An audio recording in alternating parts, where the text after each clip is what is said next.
What is up, Buck Nation? Welcome back to another one of my videos. I am Ramy B, and today I am here to give you my reaction to our 2020 draft picks. I know we had a lot of needs coming into this draft, so I'm going to break down some of those picks that we made and what I think of them. But before I get into that, make sure you click subscribe if you are not already subscribed. I post Buccaneer videos, as you can probably tell, and since you're here, you probably already know that. So before I get into the actual reaction itself, I just want to preface this by saying I am not very well versed in college players. I do not follow college football at all. I hear a little bit about names just based on media and stuff, depending on how they do in the season, but overall I do not know. So a lot of these opinions and reactions are based on some of the stuff I've read and some of the things I've seen after the draft, which is why this video is coming out a few days after the draft. So I wanted to kind of educate myself a little bit on that. But prior to the draft week, we were going in with a first round pick, a second round, a third, 2 fourths, a fifth, a sixth, and a seventh. Now with the Gronk trade, we got rid of one of our 4th round picks, and then we received a 7th rounder, and then on draft day on the first night, we traded one of the 4th round picks. So our final picks were a 1st, 2nd, 3rd, 5th, 6th, and 2 7th picks. So I wanted to kind of to do that before I like break into every draft pick. But if you see me looking away, I have my screen up on my laptop with the draft picks and things like that, just so I don't mess up names and all that. So the first draft pick, first round, 13th pick, we drafted offensive tackle Tristan Wirfs from Iowa. Now, this guy, from everything I've read and everything I've seen, he was one of the top graded offensive tackles. Clearly, we needed a tackle, and that was one of the biggest needs that we needed because we have Tom Brady, who's older. We just wanted to solidify the right side. I know we picked up, I forgot his name. I think it's Joe Haley. I may be wrong, so don't come at me. But I think he played for the Colts, I want to say, and we picked him up to fill the right guard position, and now we have a right tackle. Now this kid Wirfs is an athletic freak of nature. I saw the videos of him clean pressing 450 pounds, a barbell with 450 pounds on it. I saw him jumping out of the pool. He's pretty athletic, pretty fast. I think he broke the record for the broad jump and the high jump as well for offensive tackles. Clearly one of the better offensive tackles in the draft, and I think it was a great pickup overall. We definitely needed to solidify that right side since it was the weakest link, and hopefully it does provide in the run game some support and we can start running on the right side. It seemed the last few years when we ran through the left, it was a little bit, we were more effective in the run game. So I think that side helps Tom Brady out especially, and opens up the door for our running game as well. So overall, I'm very happy with that pick. Usually I'm not happy with lineman picks, but this year's a little bit different, so we obviously needed that. Second round, with our 45th pick, we drafted safety Antoine Winfield Jr. from Minnesota. Now this kid is athletic. He's a little bit on the shorter side. I believe he's 5'10", but so is Ed Reed and a couple other great safeties in the past. So I think that was a good pickup overall. We needed a safety that is a ball hawk. I know Justin Evans has shown flashes, but he can't really stay healthy. Jason Light said that they're expecting him to be back this year, but I just don't think they're counting on him to be healthy throughout the whole year. So we definitely needed a safety. Now, coming into the draft, I would say our biggest needs were offensive tackle, safety, and running back, which we addressed and I'll get into. I think other needs that we needed weren't as important were wide receiver. I would say a quarterback to develop behind Brady, and just some depth on the D-line. So we did address some of that. But going back to Antoine Winfield, the kid is a ball hawk. He's very athletic. He has good ball skills. It seems like very, very good instincts on the field, and I think he'll be very good for our secondary. Now, our front seven came back. The whole front seven is back, so our pass rush should be just as good. Might dip a little bit if unless we're expecting Shaq Barrett to explode, but then JPP will be there all season, so that'll kind of alleviate some of that. As you know, our secondary improved as the season went on. I would have liked to seen us add a veteran, but I think they're counting on the corners to continue to improve. And then we really needed a safety. We need someone in the middle, especially if we're going to start having those complex blitz schemes. We need a safety that can really roam in the middle of the field and make plays, and it seems like Antoine Winfield Jr. is that. And a fun fact about him, his dad used to play in the NFL, and he intercepted Brady in like 2001 or 2002 when our safety, Antoine Winfield Jr., was only 3 years old. So I thought that was like a cool piece of history coming back full circle. Our 3rd round pick with the 76th pick is running back Keyshawn Vaughn from Vanderbilt. Now, from what I understand from him, he is more of a pass catching running back, or that's what they hope at least. I know, I think it was Light and Bruce talked about, it seems like they're looking for a 1-2 punch with Ronald Jones. They're not necessarily looking to replace him. We need a pass-catching running back out of the backfield, since that's what Brady prefers and has had throughout his career. Now this guy, from what I've seen, he's pretty quick. Not super fast, 4.51 in the 40. I would have preferred Clyde Edwards-Helaire, I think I said his name right, Cam Akers, or J.K. Dobbins.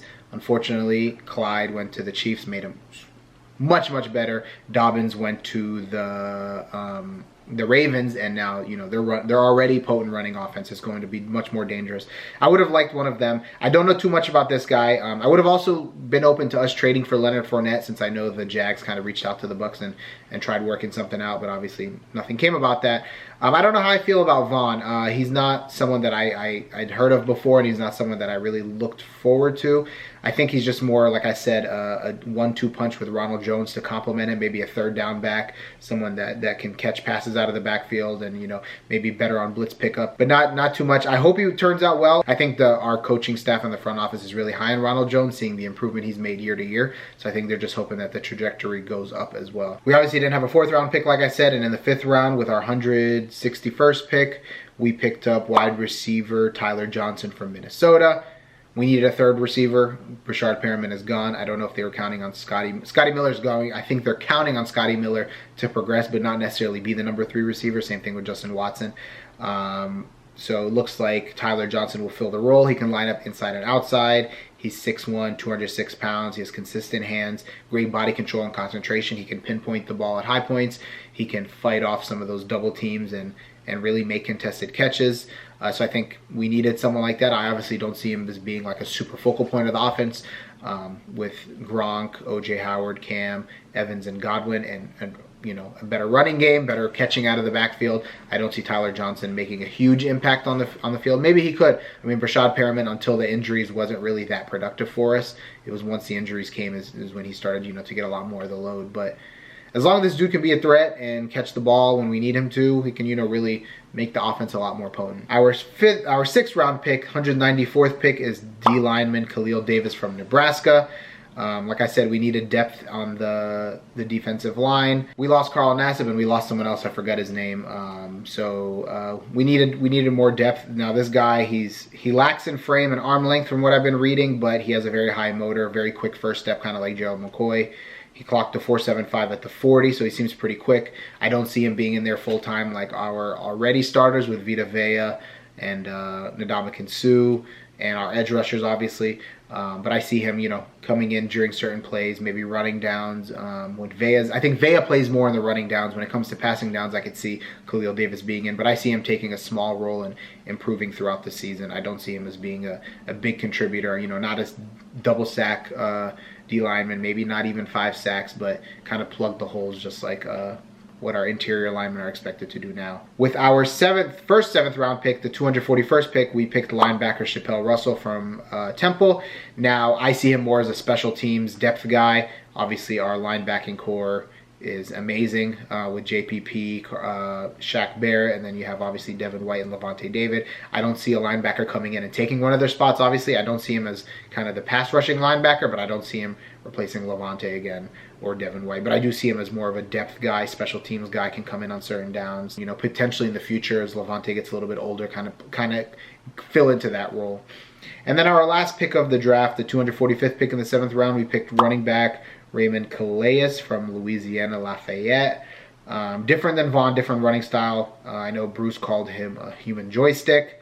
Runs a 4.33 pretty quick, can kick return. I think we're really going to use him for a returner role. TJ Logan was all right last year, but he got injured. So I think they're really looking for someone that can fill the return role. Potentially maybe punt returner too. It looks like he works best in space. He's not necessarily a punisher, so he can't really run between the tackles. So again, I see this being competition, potentially him being as the 3rd running back on the roster and playing more of the kick return, punt return, since he will have space. I don't see him being as someone that'll dethrone Ronald Jones or even Vaughn. Just more of, like I said, a special teams kind of guy. But overall, I think in the draft we did well. I would give us a B+. I think we filled all the holes that we needed. Like I said, offensive lineman, safety, and running back. I would have liked a better running back out of one of those 3 that I mentioned earlier. But overall, I think we did well. We addressed everything. We got some D-line depth as well. We filled that wide receiver role. I would have liked to see us get a quarterback, in the later rounds. If I had to swap out a pick, I would say swap out the linebacker, Chappelle Russell, in the 7th round and maybe get a developmental quarterback. I know we signed one undrafted free agent, but I would have liked to see us get one because, you know, Brady's only going to be here for 2 years. Usually when you go into the 6th and 7th rounds, you're not looking for players that'll contribute immediately. So using a pick on a quarterback would have been good, just to have him develop behind Brady for 2 years. But who knows what's going on with that. If they really think this is the year, maybe next year they're going to look more for a quarterback. If there are those rumors that Brady can probably play more than 2 years and potentially past 45. But yeah, that is my overall draft reaction. I do want to mention though, Jameis Winston looks like is signing, hasn't officially signed yet with the Saints. I don't know how I feel about that. As you see, I'm not wearing my Jameis jersey because of that. Obviously, I like Jameis and want him to do well. And in New Orleans, he won't be starting unless there's an injury to Drew Brees. And it seems like Jameis really took the route of Teddy Bridgewater, seeing that he developed pretty well and got a big payday. And I think Jameis wanted to do that. Maybe stick it back to the Bucs for them not signing him and kind of really openly talking about him not being the first option. Like I said, I want Jameis to do well. I think being behind Drew Brees and playing under Sean Payton is good for his development, especially when he's not expected to prove himself behind Drew Brees. But I don't like going to a division rival. So if he does end up starting, I hope he does well, but not well enough to knock us out of the playoffs and not well enough to beat us. But I think it's going to be a 1-year deal. So hopefully he thinks he can develop a little bit behind, under Sean Payton and then go somewhere else. So we'll see. Maybe he'll come back to Tampa after Brady's gone. I mean, I don't know. Weirder things have happened. It is a Bucs life. So yeah, overall, that's my draft reaction. I want you to comment down below if you have any opinions. What's your favorite draft pick and what you're looking forward to? I think this is probably the most exciting offseason we've had since 2015, after we drafted Jameis, with all the hopes that we had about him being like a franchise savior and all of that. So yeah, thank you for tuning in. Once again, if you are new here, make sure you click the subscribe button down below. And as always, let's go Buc Nation. It's going to be an exciting year. I'm feeling the energy within the Bucs fan base online and all of that. And hopefully we do have a season and we fulfill that, Super Bowl at home and all of that kind of stuff. So yeah, thank you for tuning in. And as always, I am out. Our offense tough, our defense rough. Go Bucs, go Bucs. Ain't no other team stopping us. Go Bucs, go Bucs.